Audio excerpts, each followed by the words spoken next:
매일 성경 묵상을 돕는 해설 가이드입니다. 안녕하세요. 묵상 코치입니다. 함께 읽고 나눌 말씀은 레위기 26장 40절에서 46절까지 말씀입니다. 레위기 26장은 마지막 부분에서 다시 축복과 보호의 약속으로 마무리됩니다. 이 장은 이렇게 해서 25장의 땅과 관련된 의제를 끝내고 있습니다.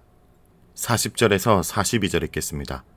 그들이 나를 거스른 잘못으로 자기의 죄악과 그들의 조상의 죄악을 자복하고 또 그들이 내게 대항함으로 나도 그들에게 대항하여 내가 그들의 원수들의 땅으로 끌어갔음을 깨닫고 그 할례받지 아니한 그들의 마음이 낮아져서 그들의 죄악의 형벌을 기쁘게 받으면 내가 야곱과 맺은 내 언약과 이삭과 맺은 내 언약을 기억하며 아브람과 맺은 내 언약을 기억하고 그 땅을 기억하리라.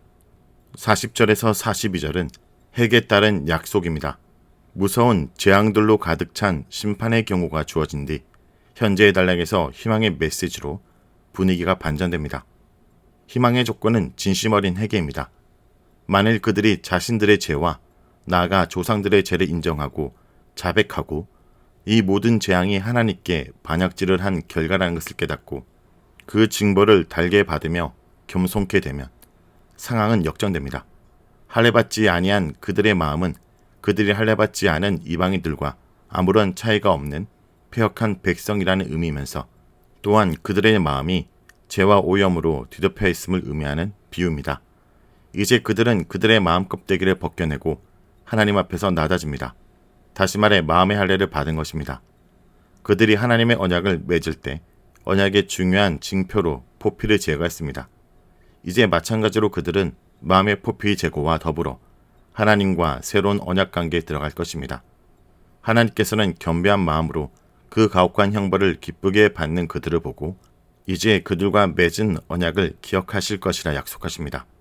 그 언약은 조상들, 곧 아브람과 이삭과 야곱과 맺은 언약이었습니다. 그 언약은 하나님께서 그들에게 땅을 주실 것이고 자손은 번성하여 복을 누리고 하나님께서 그 이름을 창대케 할 것이라는 약속입니다. 43절에서 46절 읽겠습니다. 그들이 내 법도를 싫어하며 내 규례를 멸시하므로 그 땅을 떠나서 사람이 없을 때 그 땅은 항폐와 안식을 누릴 것이요 그들은 자기 죄악의 형벌을 기쁘게 받으리라. 그런즉 그들이 그들의 원수들의 땅에 있을 때 내가 그들을 내버리지 아니하며 미워하지 아니하며 아주 멸하지 아니하고 그들과 맺은 내 언약을 피하지 아니하리니 나는 여호와 그들의 하나님이 됨이라. 내가 그들의 하나님이 되기 위하여 민족들이 보는 앞에서 애굽 땅으로부터 그들을 인도하여 낸 그들의 조상의 언약을 그들을 위하여 기억하리라. 나는 여호와이니라. 이것은 여호와께서 시내산에서 자기와 이스라엘 자손 사이에 모세를 통하여 세우신 규례와 법도와 율법이니라. 43절에서 46절은 언약의 존속에 관한 내용입니다. 앞서 34절에서 주어진 역설적 경고가 다시 반복됩니다. 즉, 백성들의 죄악은 결국 땅의 안식으로 귀결된다는 역설입니다. 그들이 하나님의 법을 역교하자 하나님께서는 그들을 그 땅에서 내쫓으십니다. 그 결과 그 땅은 버려진 채 방치됩니다. 비록 그 땅은 항무지와 같이 변하지만 그로 인해 땅은 안식을 얻게 됩니다. 인간의 끝없는 탐욕으로 안식년이 준수되지 않았으며 그 결과 땅은 양분을 잃고 기력을 잃어 토질은 크게 나빠질 것입니다. 이제 인간의 추방과 더불어 사람의 탐욕에 그치고 땅은 수년간의 안식을 한꺼번에 누리게 되며 기력을 크게 회복하게 될 것입니다. 하나님께서는 회개하는 그들을 반드시 기억하실 것이라 약속하십니다. 그분의 약속과 기억의 토대는 그들의 조상과 맺은 언약입니다.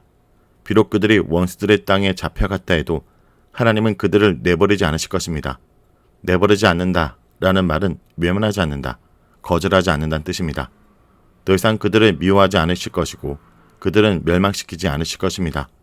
마지막에 반복되는 기억의 약속은 이스라엘의 영원한 희망의 토대가 됩니다. 모든 민족들의 눈앞에서 하나님께서는 과연 누가 진정한 하나님의 백성이요 언약의 후손인지를 보여주실 것입니다. 여호와께서는 이집트 땅에서 구하여 자신의 백성을 삼았던 이스라엘과 맺은 언약, 그 언약을 반드시 기억하실 것입니다. 마지막 선언은 최후의 인증 도전과 같습니다. 나는 여호와니라.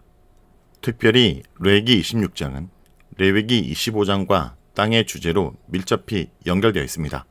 만일 그들이 여호와의 규례와 계명을 준수하면 땅은 그들에게 풍성한 복을 줄 것이며 그들은 그 땅에서 대적들을 걱정할 필요 없이 평안을 누릴 것입니다.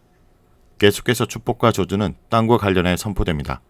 만일 여호와의 규례와 법도 계명을 지키지 않고 언약을 배신한다면 재앙과 징벌이 찾아오고 파종한 것이 헛되어 대적들이 먹을 것이며 아무리 땀 흘려 수고를 해도 땅은 그 산물을 내지 아니하고 땅의 나무는 그 열매를 맺지 않을 것입니다. 땅에는 사나운 들짐승이 넘쳐나 자녀를 해칠 것이고 길들이 황폐해질 것이며 양식이 끊기고 모든 성읍과 성소들이 폐허가 되면서 그 땅은 황무하게 될 것입니다. 마침내 그들은 자신들의 땅에서 추방되어 원수들의 땅으로 끌려가고 그 땅은 황폐해질 것이나 역설적으로 아무도 없는 가운데 안식을 누릴 것입니다. 이렇게 시내산에서 모세를 통해 이스라엘 백성들에게 주신 성결법전이 마무리되고 있습니다. 생소하고 어려워 이해하지 못할 명령도 있고 그 배경을 알 수 없는 것들도 있습니다.